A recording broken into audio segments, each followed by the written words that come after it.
Tatis, he's going to lead Sports Center. He's done it again. Another home run.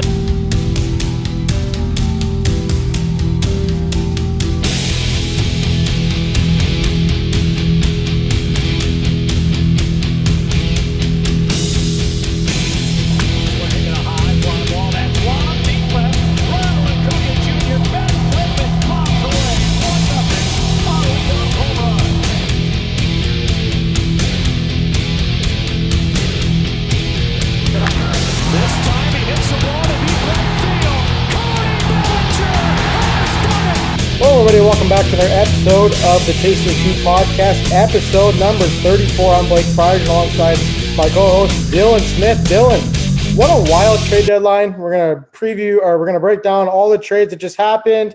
Wild trade deadline, one of the best trade deadlines that you and I have seen in recent memory. We'll start a little bit before the deadline, which will be the Tampa Bay Rays going out and getting Nelson Cruz from the Minnesota Twins for a couple of prospects. We kind of briefed on it earlier in the pod last week, but what does a move like this do for the Tampa Bay Rays? Well, Tampa isn't a team that usually goes out and gets big names. Right. So even though Cruz at 41 years old, is an older guy, he's still producing like he's in his prime. So this is a move at the time that we were like, okay, Tampa's taking that step to overtake the division.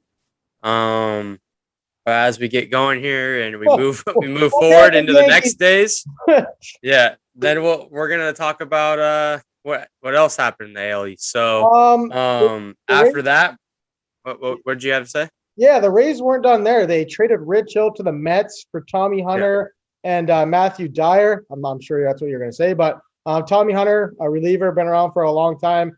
Mets get a depth starting rotation guy in return. Kind of an odd trade. I'm thinking this was maybe like some type of money trade going the other way. Well, I mean, the Rays know Tommy Hunter. I believe he was there before. So I think this is third trade, I want to say. Yeah, the Rays, if you look back at their past trades, they like to recycle guys. They'll trade them away, they'll get them back. And Rich Hill's a guy that goes 4 innings and is done. So maybe they're thinking, hey, we can't do that later in the year. We need these starters to go a little bit longer so our bullpen's fresh for the playoffs. I would assume that's kind of where their head's at. And then also Rich Hill's having a pretty decent year. So the Mets needed starting pitching. Carlos Carrasco's been out the whole year. And Syndergaard's been out the whole year. And DeGrom just got keeps getting put on and off the shelf. So Rich Hill kind of gives them a backup plan. So it works out for both sides. Definitely weird on Tampa's side, but they have some some strategy to their madness. So I'm not worried about any trade that the Rays make. Right. Let's get into Nelson Cruz is a major trade, but Adam Frazier going from the Pirates to the San Diego Padres is what really started to get, the tables moving here. So Adam Frazier goes to the Padres for, I'm going to butcher this name, Tucupita Marcano, Mitchell Milano, Jake Sawinski, and Cash. So they get 3 prospects, and the Padres get a guy that can play outfield, second base, and they get some years of control with Adam Frazier. What did you think of that trade? Yeah, it was definitely interesting because they already have Cronenworth over at second base. And then we start hearing rumblings that they're trying to move from Eric Hosmer's contract, which is going to be a hard contract to move. So they're stacked offensively. Frazier's a bat-to-ball guy. I think he has the highest average, or if not the top 3 highest average in the league this year. So I think Padres are looking at a guy that they could put at the top of their order to get on base. I don't know. I think they had thoughts of trading Hosmer. It just didn't end up that way. Their outfield's pretty stacked. Now they have Frazier. I think he's going to play out there. Pham, Myers, Grisham, Profar. So it's a big mix and match lineup other than Tatis and Machado. I mean, those guys are every day. The rest of the squad is kind of, we'll see when we show up to the ballpark. A trade that took a lot of people by surprise, including a lot of members in the Seattle Mariners clubhouse, was Kendall Graveman and Rafael Montero going to Houston for Joe Smith and Abraham Toro. Graveman ERA, I think it's like 0.7, something like that. He's been lights out this year. A starter converted into a closer's role.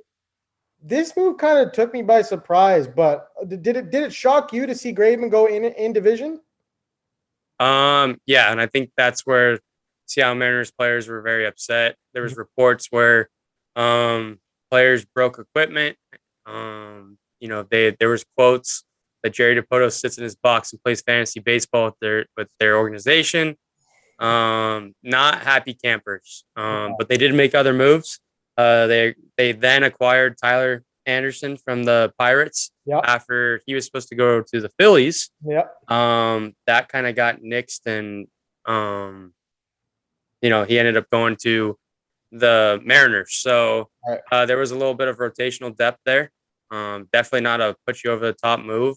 And then in addition to that, Seattle made another trade, trading for a new closer, Diego Castillo, a couple of days later. So Castillo's got multiple years of control, so it makes sense why they would have traded for him. But yeah, Kendall Graveman, he's been one of the best closers in baseball this year. But they're cashing in. They like Abraham Toro. Joe Smith is just a 1-year thing, and it's not like Joe Smith's any scrub. He's having a rough year this year, but you get him going, different ballpark. He could turn it around for you. So Seattle's deadline was definitely interesting, but it wasn't a all-in deadline. And there was talks of them possibly getting another big piece. They just fell through. Like you were listening to Jerry Dipoto's press conference. Yeah. Houston. So I wanted to jump into that real quick. Ahead. I mean, a reporter just straight out asked Jerry Dipoto after all this, "Did your phone die today?" So Jerry Dipoto was kind of caught off guard. He looked a little pissed about that. But yeah, that's definitely not a question you're used to seeing from a reporter. There was a report saying that they were in on Jose Berrios, but the asking price was just too high, which we'll get to later. Right. But yeah, Seattle, I mean, they're hanging in for now, but we'll see if they can hang in as we keep going. Houston added another reliever from the Miami Marlins, Yimi Garcia, another guy with control. So Yimi Garcia, Graveman. Houston has one of the worst bullpens in the league. So obviously it's a priority for them to go out and shore that bullpen up. And I think they did a great job. Yeah, they also added Phil Matten today, right before the deadline from the Cleveland Indians. So, yeah, they're just trying to shore up that bullpen. It's been one of the worst in the league. Somehow they have one of the best records with one of the worst bullpens. So, yeah, they're just trying to shore it up, get it cleaned up. And, now maybe you add Ryan Presley into more of a setup role and use Graveman in the ninth, and we'll see what happens. Okay, we'll get to another trade here. Miami, sticking with Miami, they traded Starling Marte for Jesus Luzardo. Obviously, Oakland needing some offense. They trade for Marte. He's a pending UFA. They give up lots of years in control for Jesus Luzardo. You look at Miami, that's a pretty good young rotation. You got Sandy Alcantara, you got Sixto Sanchez, you got Pablo Lopez, and now you throw Jesus Luzardo in. It's looking like a pretty good rotation. This seems to me like a good trade for both teams. What do you think? Yeah, don't forget about Trevor Rogers either. That's another name that is an all-star this year. Yeah. Luzardo for Starling Marte. What do I think about this trade? Starling Marte is a rental. So I don't see Oakland re-signing Starling Marte. He's a center fielder. They have Ramon Laureano there. Obviously, you can move either one of them to the corner. But actually offered to move to right field too, which is kind of interesting. Yeah, which doesn't make sense to me because Laureano is one of the best defensive center fielders in the game. I don't know why you would move him. I agree. And then on the flip side, I think this comes down to the A's weren't happy with Jesus Luzardo. He struggled this year. He broke his hand playing video games. So they were upset. And I'm not saying that's the complete reason why he got traded. But I'm thinking that had to do, a part in it. And then on top of that, they've had Bassett, throw real well Manaya's turned the corner the last 2 years. So they have two guys at the top of the rotation that they're feeling good about. So maybe they felt, we need to at some point go for it. I just don't know that Jesus Luzardo is the guy I would give up for him, but I got a question for you. So you're obviously an Angels fan. You've seen Jesus Luzardo a lot more than I have. What is Miami getting with Luzardo? Oh, a power pitcher. I mean, he's got a plus fastball, 97 and 99. It has a lot of sink to it. Pretty good breaking pitches. The sliders there. Changeup's decent. So Miami's getting a guy that could be a 1-2 potential guy. I mean, that's what he's projected to be. It just hasn't fallen into place yet. Right. But off to Miami, things can happen there. They develop pitching really well. Jesus Luzardo now goes from the bullpen in Oakland back to the rotation with Miami. So, yeah, if I'm a Marlins fan, I'm ecstatic at the job that they did getting Jesus Luzardo. Well, we should give credit to Kim Eng, right? That's her name. Kim Eng, I believe. NG is her last name, but I think it's Eng. Yeah. And it's her first season or second season, right? She took over last year. Yeah, something like that. Season. Yeah, this is a great return. Great return for her, Jeter and company. They's also got Andrew Chafin. I think that should be mentioned. Another lefty guy in the pen. They just keep adding to that pen, and it just keeps getting better and better. That's where their bread and butter is. So, just something to bring up there. Also, Luzardo is from the Miami area, so kind of a homecoming there for Luzardo. Michael Givens goes from the Rockies to the Cincinnati Reds. So Reds get a guy that close in games to the Baltimore Orioles way back when. He's pitched okay for the Rockies. Let's see here. What's going on here? Somebody's calling me. Let's see. Eduardo Escobar goes from Arizona to Milwaukee. A guy that can play everywhere on the diamond. This is a solid pickup for the Brewers. Yeah, I mean, Eduardo Escobar has been pretty underrated all year. We saw the White Sox wanted Eduardo Escobar earlier in the season. They wanted a premature deal, maybe a month out of the deadline. He's a switch hitting bat. They can play all over the diamond. Defensively, he's okay. He's kind of one of those guys that can play all the positions, not to the best ability, but he can plug and play. Right. So this is a Milwaukee Brewers team that can move him to second, third into the outfield. Right. And I think it's a really nice fit for them because, you can mix and match whether there's a lefty and a righty.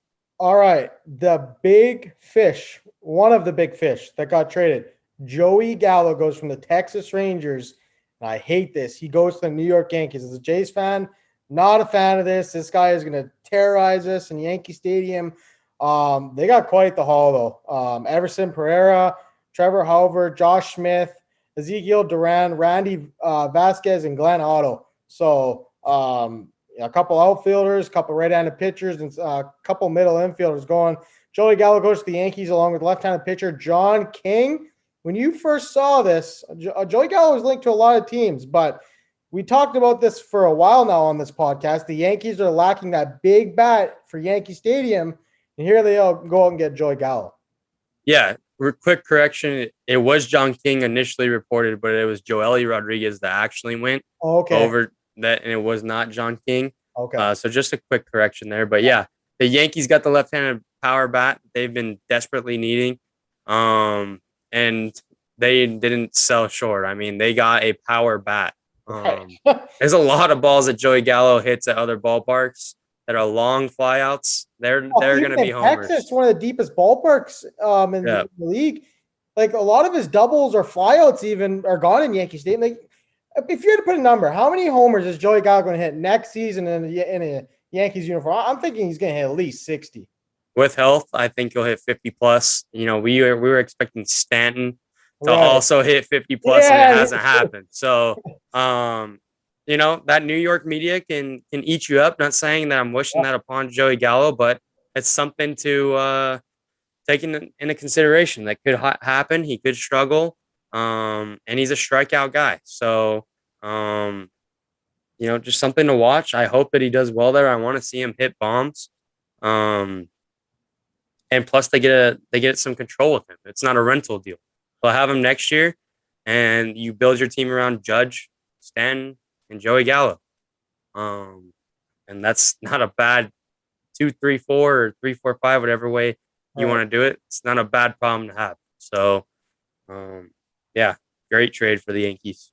White Sox made a couple of moves. Their first was on July 29th, so a day before the trade deadline. They got middle infielder Cesar Hernandez for a pitching prospect. Hernandez enjoying a nice year in Cleveland, going to provide the White Sox with some production from that left side. And then the big fish they went out and got was Craig Kimbrell from the Cubs. And Nick Madrigal was included and I was really shocked to see Nick Madrigal included in a trade like that. Don't get me wrong, Craig Kimbrell, great closer. The White Sox, Tony La Russa's got some decisions to make that back end of that bullpen. I mean, he's got Liam Hendricks, who's been one of the best closers in the last 3 seasons, and then you go out and trade Kimbrell, trade for Craig Kimbrell. What is your thoughts on that move? Well, we know that Kimbrell has that option, next year. So that's $15 million. You're going to pay Liam Hendricks $15 million. So I don't think the White Sox make this move if they didn't already have young relief pitchers making league minimum. You got Crochet back there and Kopech back there that aren't going to make anything. They're not even going to make $1 million next year. And you got Bummer making a little bit less too. Yeah, so you got 3 relievers right there, probably bringing in less than 1.5, or let's say $2 million for all 3 of those guys. Right. So I don't think that the White Sox would be making this move if they had to redo their bullpen. They have the young arms that are going to cost them nothing. So it's a great move.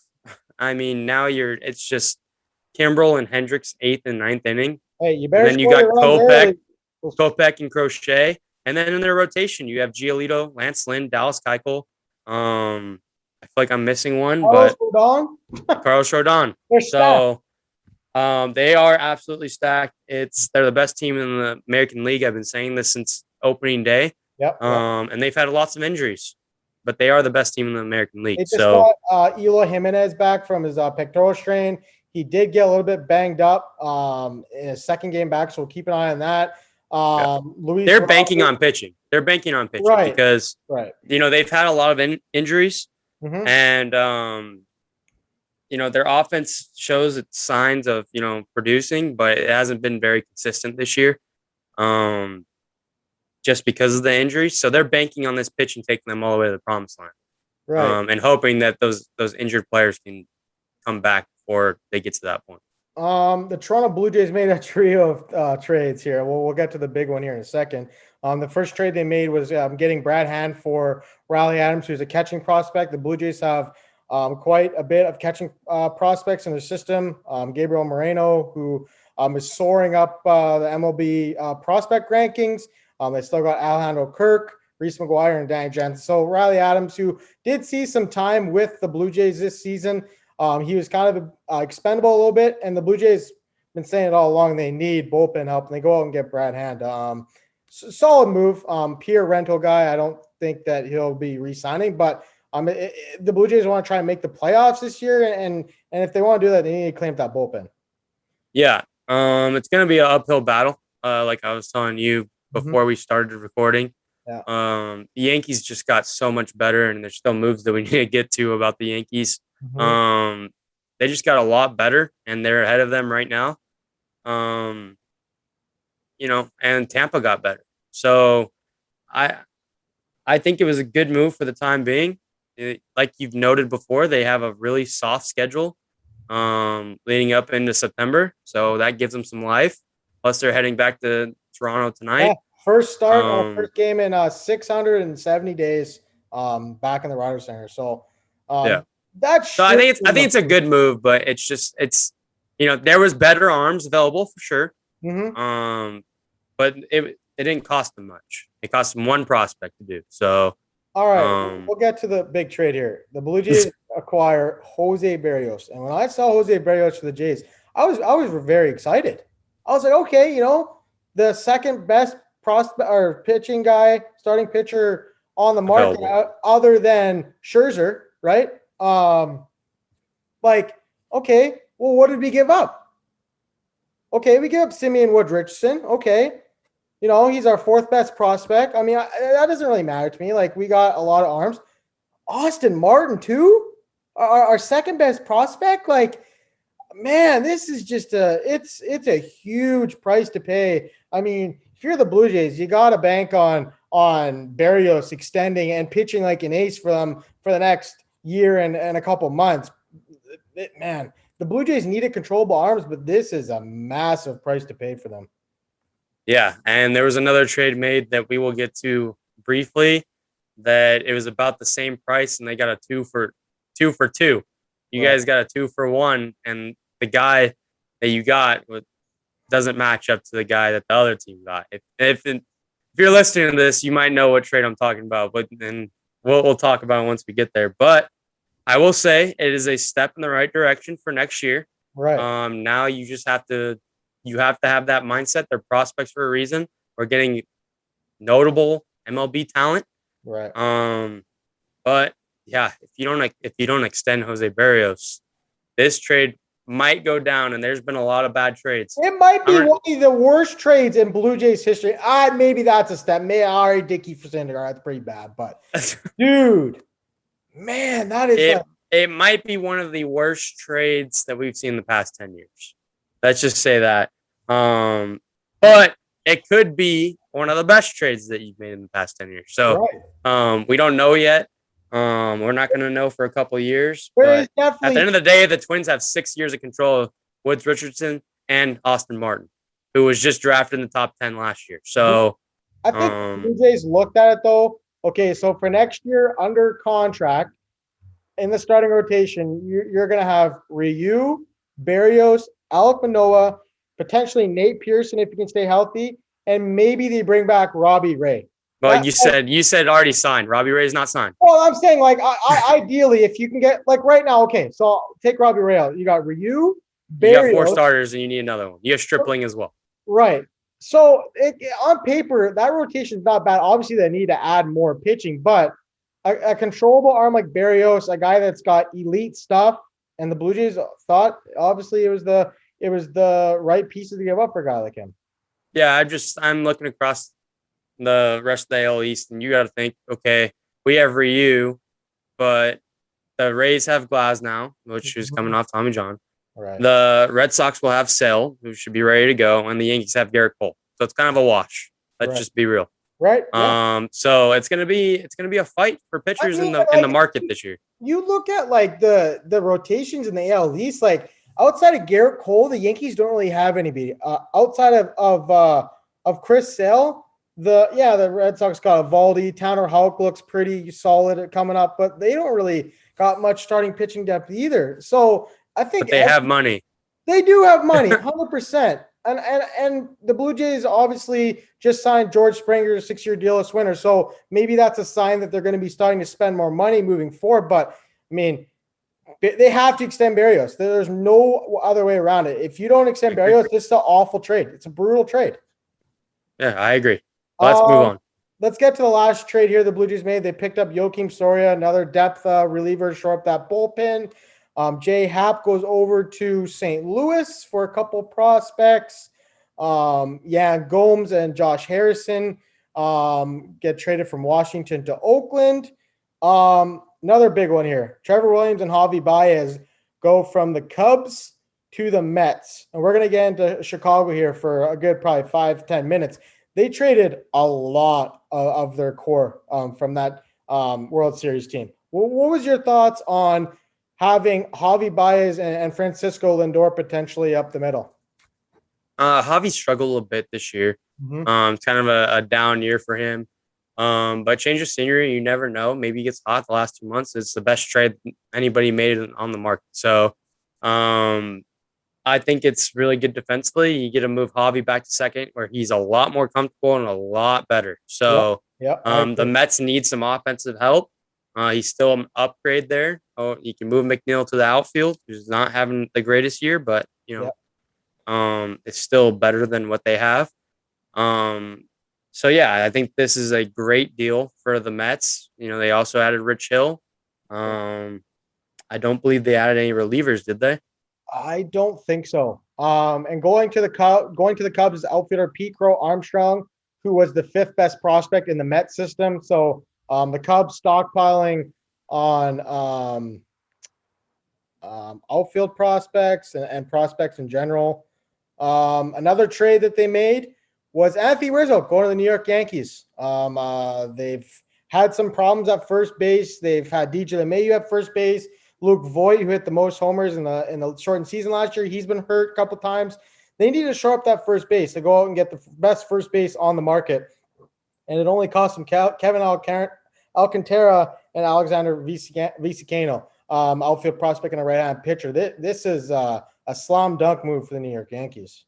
Yeah, and unlike Gallo, this guy does have that bat-to-ball skill and doesn't have so much swing and miss in his game. Yes, he does strike out, but he's a pure hitter. He hits the ball to the opposite field, and he also can turn on that inside pitch. So this is the guy that you put in the 2 or the 4 hole to knock in these big guys. I think you actually split up Stanton, Judge, and I think their lineup tonight is actually Gallo, Judge, Rizzo, Stanton. Right.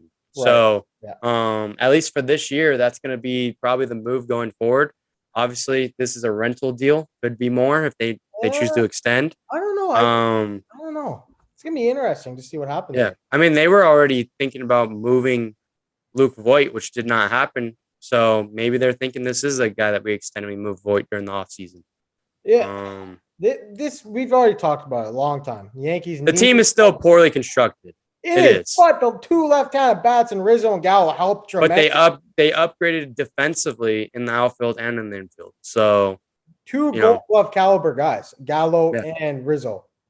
Yeah, I don't have any problems. Okay, we'll get to that trade that you were teasing the listeners with when we were talking about the Blue Jays trade.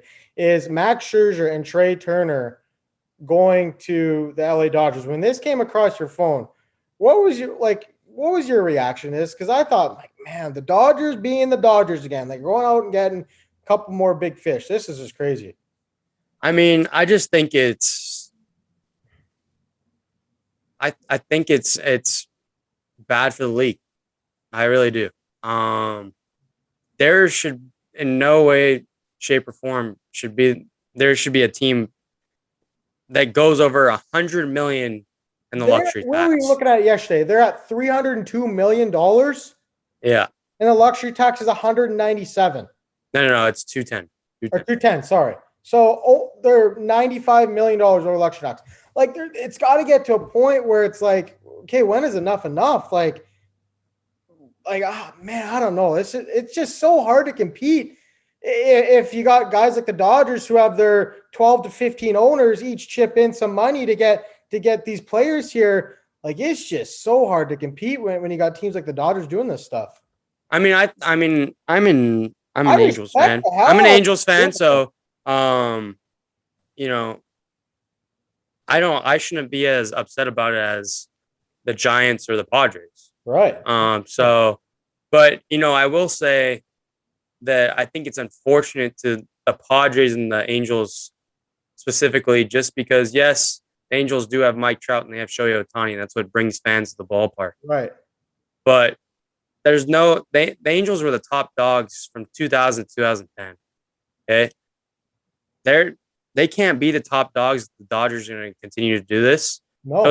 So it's hard for young fans to get into you want to see your team winning games and winning pennants and going to the playoffs. And I'm not blaming the Dodgers for anything that the Angels have done piss poor. Okay. I'm just saying that it's another hurdle that the Padres and the Angels have to get over.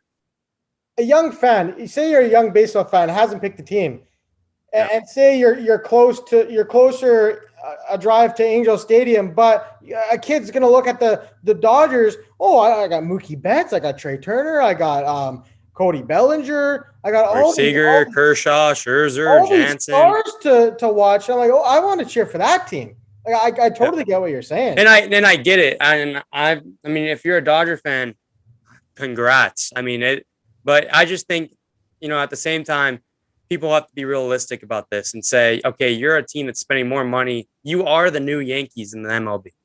The Yankees are no longer the Yankees. The Dodgers are the new Yankees. Yep. And the Yankees back in the day, okay, we're going to go out and get Jacoby Ellsbury. We're going to go out and sign and make all these. Mark Teixeira, Pettit back, Clemens. CC Sabathia. They signed a lot of these guys. And now, like you said, the Dodgers are just going out and spending. They won the World Series last year. We got to get better. We got to go out and get Turner. We got to go out and get Scherzer. But you love it as a fan. You love. 100%. And I want to get actually into this trade. This trade is an amazing trade for the Dodgers, but most importantly, it gets the eyes off of what? Trevor Bauer. Yep. Okay. You forget about Trevor Bauer and them paying $45 million this year when you have Trey Turner and you have Max Scherzer come and pitch for your team. Is anybody talking about Trevor Bauer right now? Absolutely not. Now you have a replacement also for Corey Seager to walk during free agency. Trey Turner will be the future shortstop of the Los Angeles Dodgers. I don't see any way that they re-sign Seager. If that's the case, then Turner's moving to the outfield. So I got a question for you. If the Dodgers know that Trevor Bauer could be coming back this year, do they make the trade for Scherzer? No. Yeah, I don't think so either. Like, they have to know that he's not pitching another game this year, right? He's not pitching another game in a Dodgers uniform ever. Not a chance. Like we're not going to get into that because there's so many legal stuff. Like, I don't want to make a decision like on all my thoughts. I'm just saying, if you're listening to this podcast right now, you're a Dodger fan, when you saw Scherzer and Turner across your phone, are you thinking about Trevor Bauer anymore? Hell no. Okay. That's all I'm saying. Okay? Yeah. Let's see. But I do want to go back to that real quick. I know that we've already spent some time on it. Go ahead. Going back to that Jays trade. Okay, they got, let's see the full deal here. The Dodgers. They got Josiah Gray. They got Keith Ruiz and a couple more prospects. Okay. The Dodgers gave up essentially the same prospect package as the Jays did for Berrios. And they got Max Scherzer, who's won multiple Cy Youngs, and Trey Turner, who's arguably a top 5 shortstop in the game. I don't really think it's argument, bro. You don't need to talk to me. So what I'm saying is, how did this Nats deal get done with the Dodgers, and how did the Jays not offer the same 2 prospects for a Turner and Scherzer package? And the Jays have a better farm system. They have a better system. The farm has been getting depleted for the Dodgers the past 4 years. To be honest, Dylan, I don't know how to answer that question for you. I will note this, and I don't know if many people know this. I believe that there is a part owner of the Nats that is also a part owner of the Dodgers. Okay? So I think that's something to be noted. Yes. Wouldn't that be conflict of interest? That can't be allowed. That's they're cheating. Just kidding. Let's see. Andrew Heaney goes over to the Yankees. One of the 2 trades that your Angels made. They get Jansen Junk back. Fans will have some fun with that name. And Elvis Pagano. So Angels get 2 right-handed pitching prospects back for a left-hand pitcher, Andrew Heaney. Man, I feel sorry for Yankee fans because I'm just going to flat out say it. Andrew Heaney is going to get eaten alive in the AL East. Like you said, he's a fly ball pitcher in a lot of hitter-friendly ballparks. I don't like this trade for the Yankees at all. No. Sorry to be blunt, but I mean, I've seen him the past couple of years. I mean, I think I was watching MLB The Network earlier. Right. Dan O'Dowd made a pretty good statement saying that he doesn't think that Andrew Heaney's been the same since Tyler Skaggs' death, and they were best friends. So this change of scenery could, help him get right again. I agree that could be the case, but he is going to Yankee Stadium. It's a small ballpark, and he's a fly ball pitcher. But lefties do win games at Yankee Stadium. The left-handers do well there. They play well there. So, yeah, it looks like I just want to jump into this real quick. I believe this guy's name is Mark Lerner, and he is part of a company that owns the Dodgers. Okay. So, you know what I'm saying. Let's get into the other trade that the Angels made for Tony Watson, if you can pull that up. Yeah, they made a trade for Tony Watson back to the Giants. He spent all those years with the Giants, so they're familiar with them. And they got 3 prospects out of them. I don't have it in front of me, but they were all pitchers. And one was a single A guy that's had 20 relief appearances with the ERA under 2. Right. So they got 2 minor league relievers with ERAs under 2. I think Jensen Junk's actually a starter. He has 68 innings this year with a 1.78 ERA, something like that. So both decent moves. I was surprised not to see Rizzo Iglesias get moved and Alex Cobb. Does that tell you, is that more of the Angels are just going to try to extend Rizzo Iglesias instead of trading him? Is that what you get from that? That's what I would assume. I mean, I don't know why you wouldn't have traded him, especially when you see that haul that Kimbrel got back. Not saying that Rizzo is the same as Kimbrel, but Rizzo, if you put him on the trade block there, I'm sure the price was very high, and a step below Kimbrel. I mean, he's been that good over the past 5 years. So, do you think the Angels just made Rizzo Iglesias available like in the last 24 hours, or do you think that he would have been available for a while, or do you think they just became some sellers like in the last couple of days? Well, I think last night's game played a lot into it. They're playing a 4-game set with Oakland. Obviously, that's the team they're chasing for that second wild card. They started the night 5 games back. They lost last night 6 games back. Right. Okay, now you're 6 games back. Trout's on the IL. Jared Walsh on the IL. Rendon's on the IL. So it's the Ohtani and the Salt Lake Bees right now. Okay, so and Ohtani's keeping the boat afloat. So, I mean, I think they're thinking, well, we get all of our guys off the IL. That's a win. That's basically our trade deadline acquisitions. Also, we trade Heaney and it allows Reed Detmers to come up, who was scratched tonight. He's supposed to pitch in AAA. He's the Angels' top pitching prospect. Does he make his debut this weekend? I'm not sure. Maybe they move Berrios out of tomorrow's slot and they pitch Detmers. Or maybe they save him for Texas on Monday. Which would be Heaney's start. Yeah. So, 2 pretty good trades. I mean, doesn't really hurt your chances of making the wild card if they were to make a push, which is pretty unlikely right now, but it could happen if they take the next 3 from Oakland or split series. They're just back to the same spot they were, right? So, yeah, not much to say else other than that. One more big splash that was from the Cubs was trading lifetime Cub Chris Bryant. Did they get Joey Bart in the deal?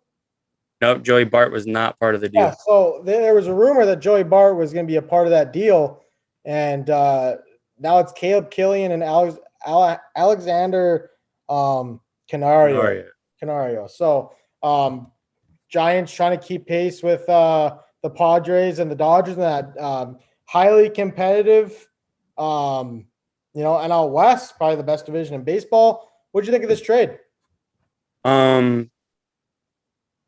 I mean, it's interesting. I would have never guessed Chris Bryant to the Giants. I know it's gotten a little bit of traction the last couple of days. I thought Chris Bryant would have fit in really well with the Houston Astros. It's a team that could have used him in left. Something to be noted also, I brought up that Phil Maton deal. They traded Miles Straw. We have no idea who's playing center field for the Houston Astros. No. But going back to the Giants trade, you see Trey Turner and Scherzer get traded to the Dodgers. You see Adam Frazier get traded to the Padres. They're on top of the NL West right now. They had to make a move. The Dodgers are loading up, and they're on their heels. they had to make a move, and this is a good move. I think there's a possibility that they sign Chris Bryant long term. I like the move. They didn't give up too much, 2 prospects. Not a bad price to pay. It wasn't like the Joey Gallo where there's like 6 prospects going. So, Right. I thought it was a good move. What do you think? Yeah. They needed to, he's probably going to play third base for now. Longoria comes back.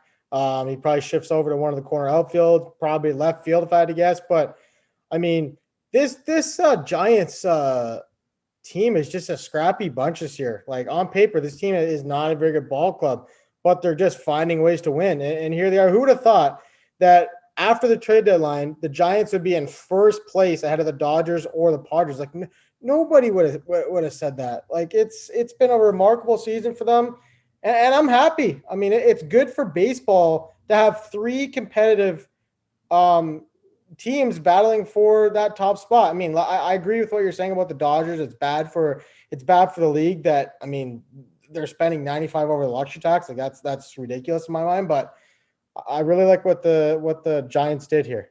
Kyle Gibson, Ian Kennedy, and a pitching prospect go to Philadelphia, and they send one of their top pitching prospects, Spencer Howard, and 2 more other pitching prospects the other way. I was really surprised to see Spencer Howard in this trade. Kyle Gibson's got 1 year control left. Ian Kennedy's a free agent at the end of the year, but man, that's another steep price to pay for Philadelphia. Yeah, and I believe they get Kyle Gibson for another year. It's a 3-year deal. So there you pencil him into your rotation next year, and that's better than having Matt Moore go and pitch games for you. So and sometimes even Vince Velasquez, he hasn't been great either. So Kyle Gibson's been really good this year. They're getting a top 5 available pitcher, I believe. Not saying that he's a top 5 pitcher in baseball, but available. And then Ian Kennedy, who's actually been really good this year. I was digging more deep into him. He's had his ups and downs for sure in this league. And he's a starter converted into a closer now too. So that's and he's done a great job. But higher pressure in Philadelphia. Something to also add, they also got Freddie Galvis back. Mm-hmm. Not sure to make out of that. I mean, he's you got Gene Segura. Yeah, you got Gene Segura, you got Didi, so it's kind of more just depth at the end of the day. So not really a notable trade, but something to keep your eyes on while we're talking about the Phillies. Also, we had the Braves make a ton of moves. Right. They added Jorge Soler. I'm just gonna go who they added, but Jorge Soler, Jock Peterson a week from now, or a week ago. Sorry. Right. So Jorge Soler, Jock Peterson, Eddie Rosario, and then Adam Duvall back to the Braves from Miami. Right. If I had to assume, it would be Soler and Rosario having a platoon out there, or whoever's the hottest bat at the time. Maybe Jock's platooning. Right. But definitely just trying to just stay in there, and revamp here. So they lost Acuna, outfield, right? They lost Acuna and Ozuna, right? So you needed to get some production back. They didn't really give up much. Casey Kalich. I don't know him. They also added Richard Rodriguez. I was just going to tell you. Why don't you tell them what they gave up for Richard Rodriguez? Yeah, they got Richard Rodriguez from the Pirates. Bryce Wilson is going the other way and Ricky DeVito. Mm-hmm. Bryce Wilson, I got to see him when I was with the Reds at AAA, Louisville, and he's a pretty good young pitcher. He's had some MLB experience. He's also been pretty good at AAA level. It's a guy that the Pittsburgh Pirates can pencil in the rotation. Yeah. They're looking for young, controllable arms. At the end of the day, Richard Rodriguez is over 30 years old. He's a late bloomer reliever. And now this is the Braves' new closer. They didn't move on from Will Smith, which we thought maybe they would do if they became sellers. But Alex Anthopoulos saying, let's not go all in. Let's get some depth moves here and see what we can do. So not a bad deadline from AA at all. Boston Red Sox acquire Kyle Schwarber. They also got Hansel Robles, but let's get to Schwarber here quick. This is a big bat that they need. Left-handed pop. They still need a first base, and that's why you and I kind of predicted Anthony Rizzo to go there, but he ends up going to the Yankees.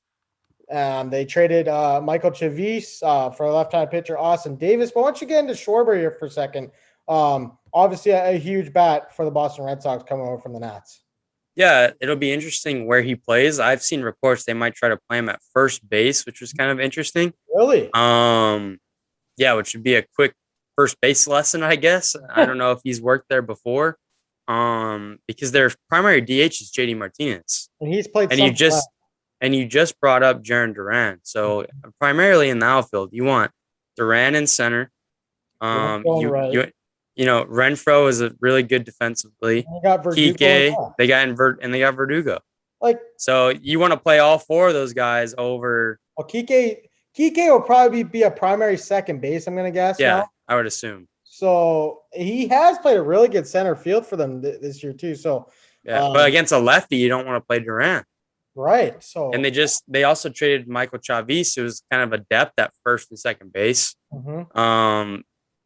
Not saying he was great depth, but he was depth, and they traded him to the Pirates. So Schwarber fits in really weird there. If I had to guess, yeah, you have to put JD out in the outfield, which is an adventure in itself. And or maybe you put Schwarber in the outfield, whoever you feel more comfortable with. What would you, if you were the manager, who'd you put in left? I would probably put Schwarber. Yeah. Yeah. A little bit more athletic than JD Martinez. Yeah. Well, he's played in big ballparks though. He's played in big ballparks. He played in Wrigley. Mm-hmm. So he knows how to play the outfield in Wrigley. If you can play the outfield in Wrigley, you play the outfield at Fenway. And especially in left, where he primarily played. Yeah. So, is there any other trades that we missed here? John Lester goes to St. Louis for another depth pitcher for them. Jake Marisnick went to the Cubs. Right. Jordan Lupo goes to the Rays.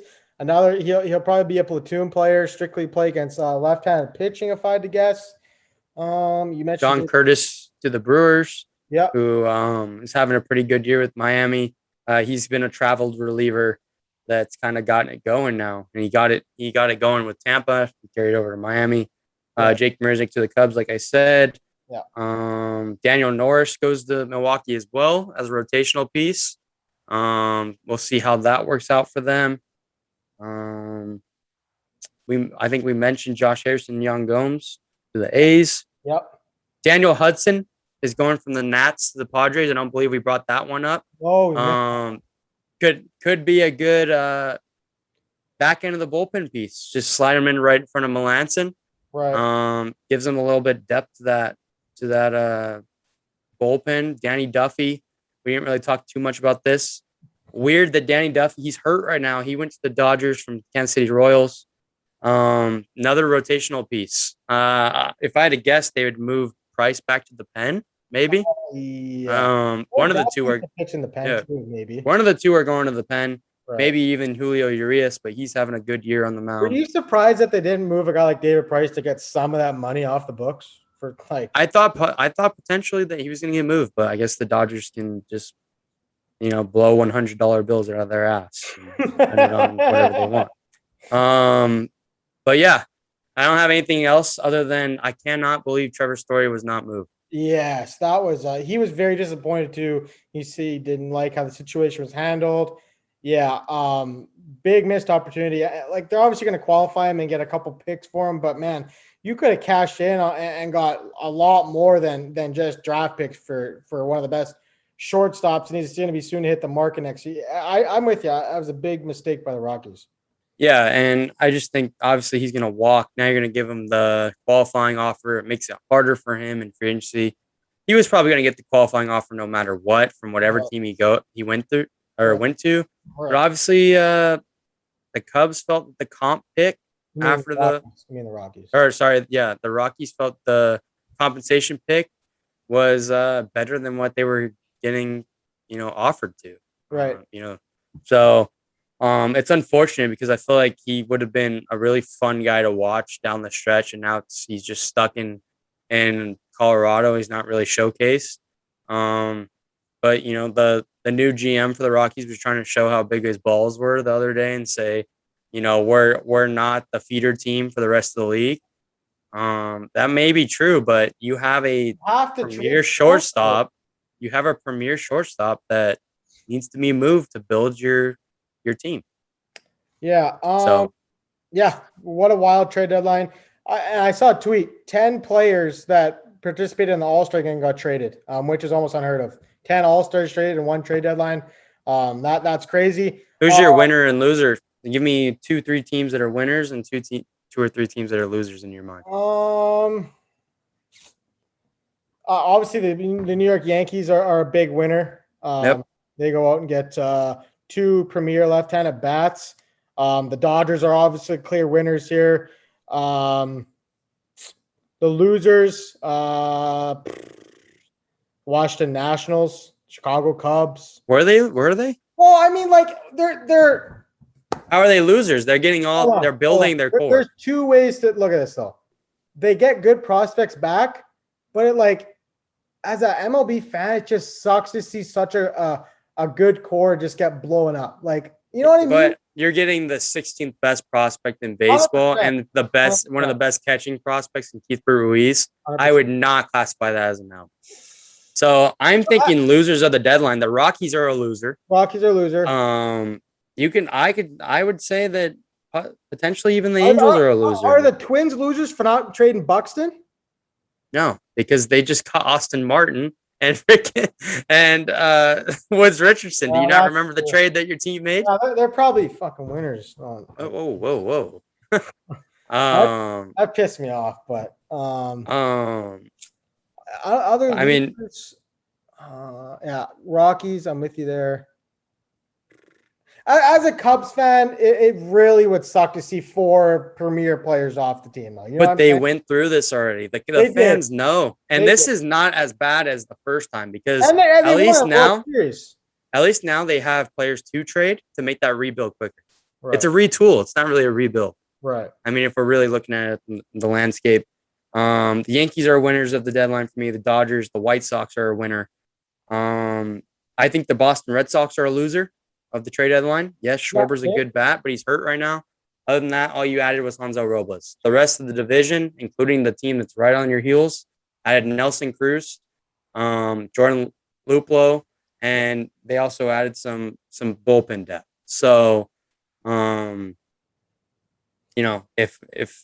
I'm the Red Sox, I know you're feeling pretty comfortable with the Yankees pretty far behind, but there's some games down the stretch that could go the other way. They've been beating about the Yankees all year. This is a different team now. Yeah, it's a completely different team. San Diego Padres, I would classify them as losers of the deadline. Yeah, I mean, they were rumored to get Scherzer, and then all of a sudden, boom, like, what happened? Like, how did that deal not get done? Though they added Adam Frazier, and they did add Daniel Hudson, which were good moves. Yeah. They went really hard after Scherzer. There was even a report that it's close. It's going to be done deal. Yeah. Then now the Dodgers have Trey Turner and Max Scherzer. Okay, so that's an L in itself. Yeah. And then they went really hard after Joey Gallo and also struck out looking on that one. Well, let's say swinging. They start out swinging, yeah. Okay. Struck out swinging on that one. So that's 0 for 2 big names. So if we get Max Scherzer and Gallo for the Padres, I'm thinking that's the team. Favorites. Yeah. I'm thinking that's the team that can go to the World Series. Now I'm thinking it's the Dodgers or the Mets. So Mets? If DeGrom's healthy, there's a chance.